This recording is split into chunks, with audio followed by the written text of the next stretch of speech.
इस जादू में जादूगर ट्रक के नीचे लेटा हुआ है और ट्रक बड़े आराम से उसके ऊपर से गुजर जाता है। लेकिन हैरानी की बात है, जादूगर को कुछ नहीं होता। आखिर ऐसा कैसे हो सकता है, इंसान के ऊपर ट्रक गुजर जाए और उसे कुछ नहीं होता। बात सोचने वाली है, यह जादूगर ऐसा कैसे कर पा रहा है। तो चलिए जानते हैं। दरअसल जादू के पीछे सिंपल सा लॉजिक छिपा हुआ है। पहली बार ट्रक जादूगर के ऊपर से जिस ओर से जाता है उस साइड के टायरों में हवा नहीं होती है और वो टायर रबड़ के बने होते हैं। दूसरा, ट्रक जिस ओर से जादूगर के ऊपर से निकलता है उसकी दूसरी ओर बहुत अधिक मात्रा में वजन रख दिया जाता है, जिसकी वजह से ट्रक का सारा वजन उसी तरफ हो जाता है और जादूगर की तरफ का हिस्सा अपने आप उठ जाता है। इसलिए ट्रक जब जादूगर के ऊपर से गुजरता है तो जादूगर को कुछ नहीं होता। इस वजन को इस तरह एडजस्ट किया जाता है कि ट्रक के टायर ऊपर की तरह उठे हुए भी नजर नहीं आते और पूरी तरह जमीन पर भी नहीं होते हैं, जिसकी वजह से ट्रक जादूगर के ऊपर से निकल जाता है और जादूगर सही सलामत जिंदा बच जाता है। चैनल को सब्सक्राइब जरूर करें।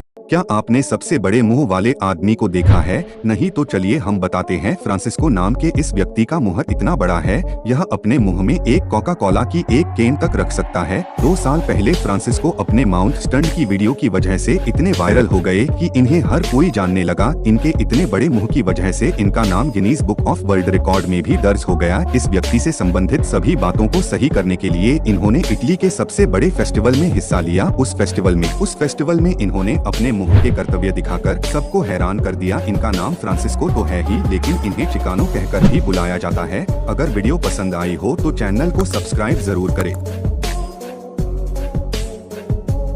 आप में से बहुत लोगों ने इस हिरन को मूवी में देखा होगा, लेकिन यह सफेद हिरन रियल लाइफ में बहुत ज्यादा रेयर होता है। इस हिरन को पहली बार देखने पर ऐसा लगेगा जैसे कि यह नकली हो, लेकिन यह हिरन असलियत में भी होता है। यह हिरन अपनी तरह का इकलौता हिरन है।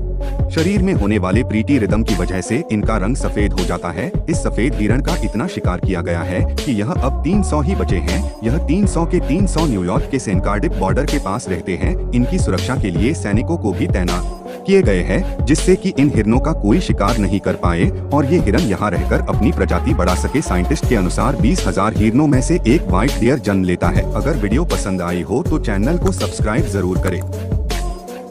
दोस्तों, कॉकरोच ऐसे कीड़े होते हैं जो न्यूक्लियर बॉम्ब से भी सर्वाइव कर सकते हैं। यह नॉर्मल कीड़े के मुताबिक ज्यादा रेडिएशन को सह सकते हैं और इसी के साथ ही साथ यह ज़ॉम्बी भी बन सकते हैं, क्योंकि इसका सर काटकर अलग कर दोगे तो भी जिंदा रह लेगा। अब तक आप सोचते होंगे कि किसी भी कीड़े का सर कट जाए तो वह मर जाता होगा, लेकिन कॉकरोच के साथ ऐसा नहीं होता। कॉकरोच का सिर कटने के बाद यह इसलिए नहीं मरते हैं, इनके अंदर खून नहीं होता है और यह सांस अपने मुंह से नहीं बल्कि अपने शरीर के छिद्रों से लेते हैं। इसलिए यह अपना सर कटने के बाद भी कई हफ्तों तक जिंदा रहते हैं। लेकिन जब यह 1 या 2 हफ्ते बाद मरते हैं तो इनका मरने का कारण सांस लेना नहीं बल्कि भूख होता है। जब इसका सर कट जाता है यह कुछ खा नहीं पाते हैं और कई हफ्तों तक कुछ नहीं खाने की वजह से इनकी मौत हो जाती है।